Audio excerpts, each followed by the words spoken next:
Hi friends, welcome to all in one specials. ఈరోజు మనం AC cover పుట్టక్కర లేకుండా ఈజీగా మనం మట్టది పట్టకుండా దుమ్ము పట్టకుండా బాగుంటుంది కదా, అందుకని ఏసీ కవర్ చేయడం గురించి ఎలాగా అని. మన ఇంట్లో ఏ ఒకటి రిబ్బన్స్ అలాంటివి ఉంటాయి కదా, అదొకటి తీసుకోవాలి. ఎలాస్టిక్ కూడా తీసుకోవాలి. ఇలా కొద్దిగా చిన్న ముక్క సరిపోద్ది. సాగటం కోసమే, అంటే దానికి పెట్టేటప్పుడు సాగకపోతే కరెక్ట్గా మెజర్మెంట్ తీసుకుంటే సరిపోదన్నమాట. అందుకని ఇలా తీసుకోవాలి. నేను ఇంట్లో ఉన్నదనమాట ఇలా కుర్చీలు కలిగిన ఫ్రేమ్ వైరు, ఆ వైర్కి కొద్దిగా ఎలాస్టిక్ ఇదిగో యాడ్ చేసి ఇలా స్టిచ్ చేసుకున్నాను ముందరే. ఈ స్టిచ్ చేసుకున్నది ఒకటి కావాలి మనకి. ఇంకొకటి ఏం కావాలంటే ఒక క్లాత్. మన ఇంట్లో ఏమన్నది ఏదో ఒక క్లాత్ చాలు. ఇటువైపు 3 అడుగులు, ఇటువైపు 3 అడుగులు వెడల్పు, పొడుగు 3 అడుగులు ఉన్నది. ఉజ్జాయింపుగా కొంచెం పెద్ద చిన్న ఉన్నా పర్వాలేదు ఉన్నది చూసుకుంటే ఆ క్లాత్ని మనం ఈ బ్యాండ్ పెట్టేసేసి బ్యాండ్కి ఇది పెట్టాలి. ఇప్పుడు అది మీకు పెట్టి చూపిస్తాను ఫ్రెండ్స్.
చూసారుగా ఫ్రెండ్స్, ఈ వీడియోని ఇలాంటి devotional skills, cooking recipes, useful tips, hand works, machine works ఇలాంటి డిఫరెంట్ టాపిక్స్లో మరిన్ని వీడియోస్ కోసం మా ఛానల్ని సబ్స్క్రైబ్ చేసుకుని పక్కనే ఉన్న బెల్ ఐకాన్ని క్లిక్ చేయండి.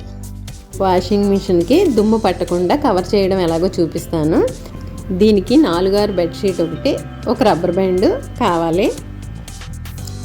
బెడ్షీట్కి ఇలా కుర్చీలు పెట్టుకోవాలి.